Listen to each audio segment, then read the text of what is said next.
অতিরিক্ত হস্তমৈথুনের কারণে কি লিঙ্গের প্রেশারের কারণে যে কারণেই হোক না কেন, যখন লিঙ্গের ভিতরে যে শিরাগুলো থাকে, যে রক্তনালীর ভিতর ব্লাড সার্কুলেটেড হয়ে লিঙ্গ বড় হয় এবং স্বাস্থ্যবান হয়, মোটা হয়, লিঙ্গের উত্থান হয়। কিন্তু যখনই ব্লাড সার্কুলেশন কমে যাবে তখনই কিন্তু লিঙ্গের খর্বতা চলে আসবে।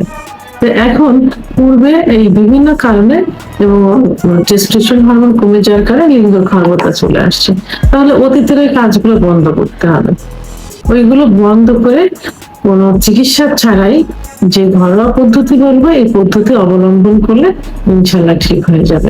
যে কারণে লিঙ্গের খর্বতা আসছে কারণগুলো দূর হয়ে যাবে এবং টেস্টোস্টেরন হরমোন বেড়ে যাবে, লিঙ্গ সতেজ আগের মতো হয়ে যাবে, স্বাস্থ্যবান হয়ে যাবে ইনশাল্লাহ।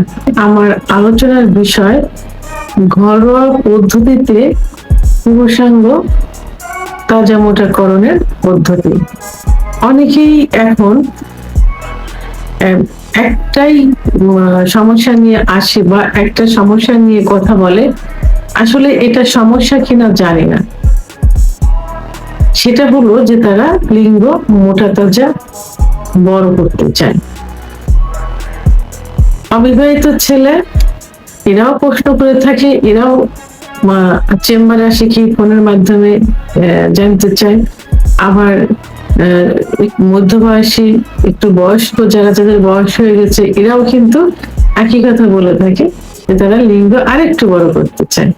এরা মনে করে যে এই বড় করাটা এটা মনে হয় তার পার্টনার অথবা তার স্ত্রী মানে খুব সুখ পাবে, খুশি হবে এবং নিজেরও ক্যারিট মনে করবে, এটাই মনে করে থাকে। এটা এখন একটা ফ্যাশন মতো হয়ে গেছে যে লিঙ্গ মোটা তাজা গ্রহণ করতেছে। কিন্তু আসলে ইচ্ছা করলে কি সবকিছু হয়? আল্লাহ সৃষ্টির বাইরে তো কোনো কিছু করাই সম্ভব না। কারণ আল্লাহ তাআলা নির্দিষ্ট নিয়মে সবকিছু তৈরি করেছেন। যৌবনের শুরুতে লিঙ্গ যে অবস্থায় থাকে এবং রুল অনুযায়ী 14 থেকে 18 বছর বয়স পর্যন্ত লিঙ্গ বড় হয়, 18 থেকে 25 বছর বয়স পর্যন্ত লিঙ্গ মোটা হয়। এর মধ্যে লিঙ্গ কিভাবে কোন খাবার, ন্যাচারাল খাবারগুলো খাইলে এটা ডেভেলপ হবে, সেই খাবারগুলো খেতে হবে। এই সময় তো ওষুধের কোনো প্রয়োজন নেই, তখন কি করতে হবে? ন্যাচারাল কিছু খাবার, সেই খাবারগুলো খাইতে হবে এবং এটা নষ্ট হয়ে যায় এই জাতীয় কোনো কিছু করা যাবে না। যেমন হস্তমৈথুন ইসলামের দৃষ্টিতে সম্পূর্ণ নিষিদ্ধ, হস্তমৈথুন করা যাবে না। যদি কেউ করে থাকে মাসে একবার দুবার সেটা করতে পারে, তার নিয়ম আছে যে সেখানে প্রেশার ক্রিয়েট করে করা যাবে না এবং এটা নেশায় পরিণত করা যাবে না। এইগুলো থেকে দূরে থাকতে হবে। বিছানায় ঘর্ষণ দিয়ে বীর্যপাত করা থেকে দূরে থাকতে হবে, কারণ বিছানায় ঘর্ষণ দিলে লিঙ্গের গোড়া সব থেকে বেশি ক্ষতিগ্রস্ত হয়। কারণ লিঙ্গের আগাটা কিন্তু বালিশ, কোল বালিশে পড়বে, গোড়াটার উপর প্রেশার পড়বে। গোড়ায় অসংখ্য শিরা থাকে এবং যেগুলো লুচিয়ে যেতে পারে, বেশি আঘাত লাগে ছিঁড়েও যেতে পারে। এটা করা যাবে না। সমকামিতা করা যাবে না, এটা কিন্তু আল্লাহর রুলের নিয়মের বাইরে। কারণ আল্লাহ তাআলা নির্দিষ্টভাবে সৃষ্টি করেছেন পুরুষের পুরুষাঙ্গ, মহিলাদের যৌনাঙ্গ এবং একত্রিত হয়ে যৌন মিলন, তার মাধ্যমে বংশ বিস্তার। সেটা রুলের বাইরে যাওয়া যাবে না। স্বপ্নদোষ হবে এই জাতীয় কোনো কিছু চিন্তা কল্পনা করা যাবে না। ধর্মীয় অনুশাসনগুলো মেনে চলতে হবে এবং 5 ওয়াক্ত নামাজ পড়ার চেষ্টা করতে হবে। অন্য ধর্মের হলে তাদের ধর্মীয় অনুশাসনগুলো মেনে চলতে হবে, তাহলে কিন্তু স্বপ্নদোষ হবে না। আর অতিরিক্ত যৌন মিলন করা যাবে না।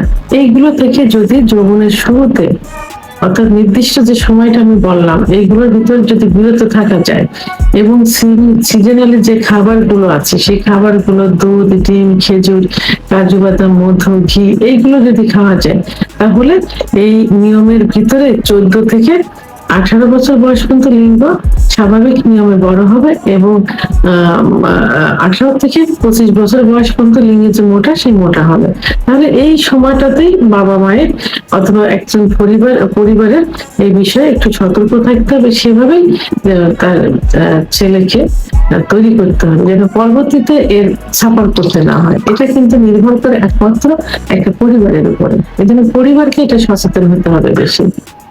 তাহলে এই সময়টাতে এই নিয়মগুলো ফলো করলে কিন্তু লিঙ্গ মোটা তাজা এমনিতে হয়ে যাবে। তো তারপরেও যাদের ক্ষতিগ্রস্ত হয়ে গেছে, তো অনেকেই চিকিৎসা নিতে চায় না, ভয় পায়, লজ্জা পায়, অনেকে চিকিৎসা নিয়েও হতাশ হয়ে গেছে, অন টাইম বিকল্প ধারা চিকিৎসা, বিভিন্ন চিকিৎসা নিচ্ছে, আরো বেশি ক্ষতিগ্রস্ত হয়ে গেছে। তো তাদের জন্য আজকে আমি দুইটা পদ্ধতি বলবো, ঘরোয়া পদ্ধতি। এর জন্য কিন্তু অনেক বড় ধরনের কোনো কষ্ট করতে হবে না। বা যদি কারণ দেখা যায় যে লিঙ্গ আগে ভালো ছিল, এখন সেটা বিভিন্ন কারণে ক্ষতিগ্রস্ত হয়ে গেছে, ছোট হয়ে গেছে, মনে হয় কচ্ছপের মতো ভিতরে ঢুকে যাচ্ছে, চিকন হয়ে গেছে, আগামোটা গোড়ার চিকন, শিরাগুলো ভেসে আছে, লিঙ্গের খর্বতা হয়ে থাকে, তাহলে আমি যে পদ্ধতি বলবো এই পদ্ধতিগুলো ফলো করলে, এবং মেন যেটা পুরুষের যে হরমোন থাকে টেস্টোস্টেরন হরমোন কমে গেলে কিন্তু যৌন অক্ষমতা আসে। এর মধ্যে কিন্তু লিঙ্গের খর্বতা এটাও যৌন অক্ষমতার একটা অংশ। সেহেতু টেস্টোস্টেরন হরমোন বৃদ্ধি পায় এই জাতীয় খাবার প্রতিদিন বাসায় কিন্তু এটা খাইতে পারেন। দুধ, ডিম, খেজুর, কাজু বাদাম, মধু, ঘি, রসুন এবং কালো জিরা, এই অর্গানিক নারকেলের তেল, এগুলো খাবারের তালিকায় রাখতে হবে যাতে হরমোনটা বেড়ে যায়। হরমোন যদি না বাড়ে তাহলে কোনো কিছু কিন্তু সম্ভব না। অতিরিক্ত হস্তমৈথুনের কারণে, লিঙ্গের প্রেশারের কারণে, যে কারণেই হোক না কেন, যখন লিঙ্গের ভিতরে যে শিরাগুলো থাকে, লিঙ্গের ভিতরে কি আছে? লিঙ্গের ভিতরে কিন্তু কোনো বন নেই বা কোনো হাড় নেই, আছে শুধু মাংস এবং রক্তনালী। যে রক্তনালীর ভিতর ব্লাড সার্কুলেটেড হয়ে লিঙ্গ বড় হয় এবং স্বাস্থ্যবান হয়, মোটা হয়, লিঙ্গের উত্থান হয়। কিন্তু যখনই ব্লাড সার্কুলেশন কমে যাবে তখনই কিন্তু লিঙ্গের খর্বতা চলে আসবে। এখন পূর্বে এই বিভিন্ন কারণে এবং টেস্টোস্টেরন হরমোন কমে যাওয়ার কারণে লিঙ্গ খর্বতা চলে আসছে। তাহলে অতীতের ওই কাজগুলো বন্ধ করতে হবে। ওইগুলো বন্ধ করে কোনো চিকিৎসা ছাড়াই যে ঘরোয়া পদ্ধতি বলবো এই পদ্ধতি অবলম্বন করলে ইনশাল্লাহ ঠিক হয়ে যাবে। প্রথম যে ঘরোয়া পদ্ধতি সেটা হলো, প্রথমে পানি গরম করতে হবে, কুসুম গরম পানি একটা বলের ভিতর নিয়ে, কুসুম গরম পানির ভিতরে যে রুমাল গুলো আছে, টাওয়ালের মতো যে রুমাল গুলো আছে অথবা ছোট টাওয়াল ইউজ করতে পারেন, এইটা ভিজিয়ে অন্ডকোষ এবং লিঙ্গ পেঁচিয়ে রাখতে হবে 10 থেকে 15 মিনিট। এই যে গরম যে ভাপটা লাগবে, এই ভাপে কি হবে, লিঙ্গের শিরাগুলো যেটা সংকুচিত থাকে, এই সংকুচিত শিরাগুলো প্রসারিত হয়ে যাবে, তখন ব্লাড সার্কুলেশন সঠিক মতো হবে। এটা যদি 1 থেকে 3 মাস পর্যন্ত নিয়মিত করা যায় তাহলে কিন্তু ব্লাড সার্কুলেশনটা শুরু হয়ে যাবে, লিঙ্গ আস্তে আস্তে কিন্তু মোটা তাজা হতে থাকবে, অর্থাৎ পূর্বের অবস্থায় ফিরে আসবে। আরেকটা যে পদ্ধতি, এই পদ্ধতিটা হলো যে বাসা অনেকেই অলিভ অয়েল চেনে, অনেকের বাসায় আবার অলিভ অয়েল থাকে না, আপনার নারিকেলের তেলও নিতে পারেন, তবে অলিভ অয়েল সব থেকে বেশি পারফেক্ট। এই অলিভ অয়েলের ভিতরে আপনার vitamin A cap, vitamin E cap যেগুলো পাওয়া যায়, ভিটামিন এ, এগুলো যে শুধুমাত্র অ্যালোপ্যাথিক হবে এমন না, আয়ুর্বেদিকেও কিন্তু ভিটামিন ই এখন বের হয়েছে। সেহেতু 400 mg, 400 mg পাওয়ারের, আর যারা 200 mg ব্যবহার করেন তারা 2টা। তো এই নারিকেল তেল যদি অলিভ অয়েল নাই পাওয়া যায়, নারিকেল তেল ব্যবহার করতে পারেন, তবে অলিভ অয়েল তেল ব্যবহার করার চেষ্টা করবেন। এই অলিভ অয়েল তেলের ভিতর ভিটামিন ই 400 mg মিক্সড করে সকালে এবং রাত্রে অন্ডকোষ সহ লিঙ্গে আলতোভাবে ম্যাসেজ করতে পারেন। 5 মিনিট সময় নিন, অবশ্যই বীর্যপাত যেন না হয়, এমনভাবে মেসেজ করবেন যেন কোনো প্রেশার যেন না পড়ে। এভাবে সকালে এবং রাত্রে ঘুমের আগে আপনারা এটা করতে পারেন, তাহলে দেখবেন ইনশাল্লাহ 3 মাসের ভিতর আপনার লিঙ্গের অনেক পরিবর্তন চলে আসবে।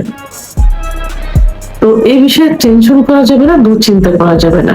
পর্যাপ্ত পরিমাণ অর্থাৎ পরিমিত পরিমাণ পানি পান করতে হবে, আর দুশ্চিন্তা পরিহার করতে হবে এবং নির্দিষ্ট পরিমাণ ঘুমোতে হবে, সেটা 7 থেকে 8 ঘন্টা দিনে রাত্রে ঘুমোতে হবে।